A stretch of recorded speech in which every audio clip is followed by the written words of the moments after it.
So yeah, man, I just think for Coach Prime, like I think he did it well. But like you said, now we get to talk football. Now we get to talk ball. Fall camp started Monday. We're chopping it up with our guy Deuce the Scoop over there. Deuce the Scoop here on YouTube. You know, he's still the insider. He's still got the scoop. So make sure you go check him out. You can hear what's going down everywhere in college ball as well as even with Colorado. Dukes, we are now fall camp. Monday it started. You're starting to see the videos come out. The propaganda machines are beginning or whatnot. So we're going to actually have to jump into the real of it.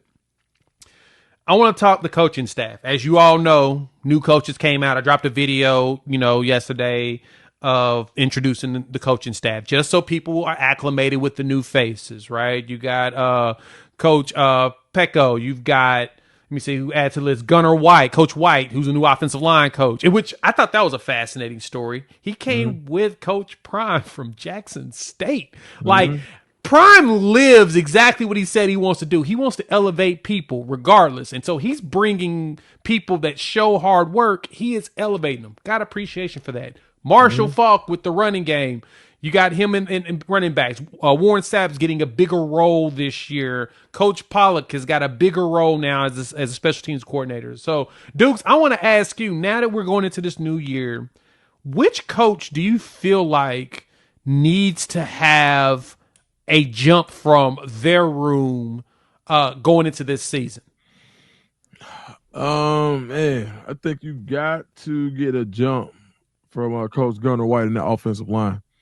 I think you have to. I think it starts there. You got two quarterbacks that aren't going to have the same liberties that Shadur had. Two quarterbacks that play different styles, and I think that it's going to be important for the offensive line to be able to adjust to both quarterbacks.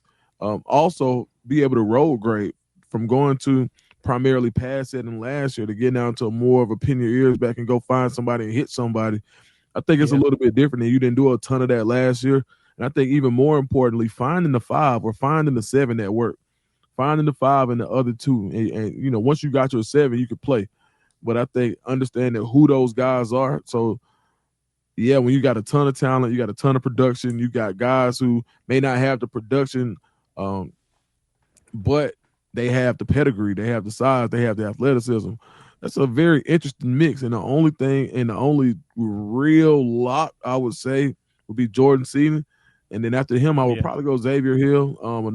He's showing up on draft boards now. So those two guys I would probably say are safer than anybody else. Safe. I would bet on those. None safer than Jordan Seaton. But you can't forget Xavier Hill, who was a all-conference performer coming from out of Memphis, and he's showing up as a 4th to 5th round pick right now on Blesto reports and pre-draft scouting reports. So I think he's going to be a guy that they're really high on. But outside of that, you got to find an offensive line, dog. No, I agree with you there. And this, I was reading Phil Steele's book, and he was saying he feels like this is the best line that Colorado's had, probably more so with continuity as well as talent. And you're right, new quarterback, new scenario. It ain't going to be like Shadur out there, just being able to sling it the way he does. We're waiting to see what these two dudes are able to do. You got a true freshman and then a veteran in Salter who's been around the block. He understands what to do, but at the same time, this is all new for everybody. And so having that offensive line is going to be critical. You're right. Got to have those 2 swing guys to go with your 5, so 7 total. For me, man, it's going to be Marshall Faulk. I think a lot of the pressure's on him. Like, it's funny because I was looking here at Coach Phillips, right? Wide receivers, 4 dudes go to the NFL. 3 of them get drafted, most in college football in NFL draft, and you add 1 more, get signed. And now he's refreshing that room. Marion Miller's now healthy. So I'm thinking like, okay, Draylon's probably going to be that dude. We'll talk about him in a minute. But that running back room has just not given us the consistency needed to be successful. And as you pointed out, offensive line, the running back room's also going to have to add something to it because you're going to have to be able to run and pass, especially as you're trying to figure out who these quarterbacks are. So I think Marshall Faulk now has the one of the biggest tests on this team to show us something. And I saw that we got another coach though that joined us, and Byron Leftwich looks like he decided to show up day 1 for camp. Coach Prime mentioned he hopes he do the right thing. Coaching staff is stacked, man, but I think Marshall Faulk, it's going to be interesting to see what he does with that room. No, I agree. I thought So I always say the guy who reminds me of him the most is Dallin Hayden, just size Okay. wise and being able to be more of an all purpose guy. But you Yep. got guys like, I mean, you got Track Hog. I mean, you got what's my man? Michael Welch. Michael Welch. Welch, Oh, young Welch. Yeah, Michael Welch is another yeah, good one. Yeah.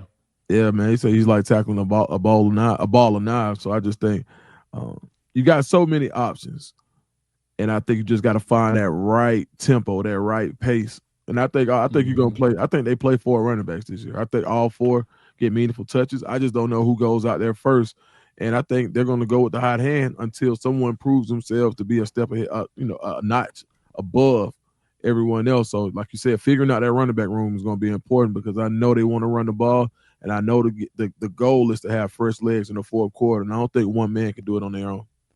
Yeah, no, not at all. And shout out to Charlie Offerdahl. I saw that he decided to retire from football yesterday. That's prayers to him. Prime already said he's going to have his scholarship, and he's probably going to be involved with the team too. I'm assuming he's probably going to get into like a little grad assistant coaching type role. So shout out to him. He won't be one of the running backs we'll see out there running around, but no, like you said, they're probably going to rotate a lot of backs. I'm wondering who's going to be that, who can come in as the every down back. Can Track Hawk do that? Is it going to be Hayden? I know, like I said, Michael Welch is tough, 5'9", 215. It's a big ass back.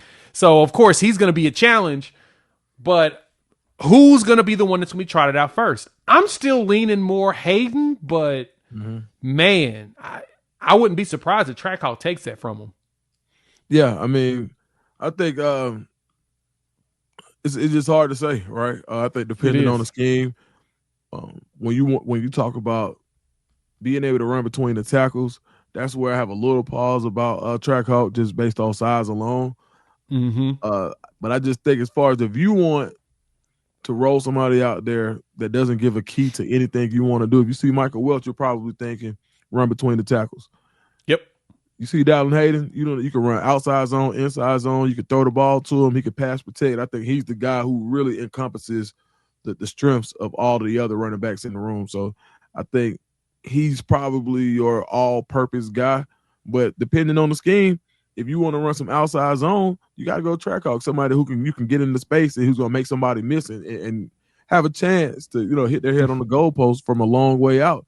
You would Yep. probably go with Trackhawk. And if you need somebody, we want to set the tone. We want to be bruising backs. That's what we want to do. I think you got to go with Michael Welch just to start. And the guy did he come from Mississippi State? They just got the last running back they got. Yeah, Simeon Price as well as Christian Sarum. I Okay. think Sarum is the one that played in the SEC. Can't remember. Okay. But yeah, you got 2 more dudes that now you've got additional competition. So you're right. I can see them having a good battle where you're rotating 4 backs, because I mean Christian I think he's a senior. Let me look real quick. No, he's a junior, 6'2", 220. Jesus Christ, he's a big running back. Mm-hmm. That's a big boy. And then Simeon Price senior, he's 6 foot 215. So yeah, no, you got plenty of options, but man, the question is who comes out and who does Marshall Falk, Coach Falk, get out there as their top guy. All Yeah, right, man. now we got And just yeah. just to note on Simeon Price, like his freshman year, he played a lot at Mississippi State. I just had to jog my memory. He came from Coastal Carolina, but he Yeah. started off at Mississippi State. He played a lot as a true freshman in the SEC, so he's got some pedigree to him as well. Yeah, yeah. And so he knows how to play, so let's see if he steps up and becomes, another option for Colorado. All right.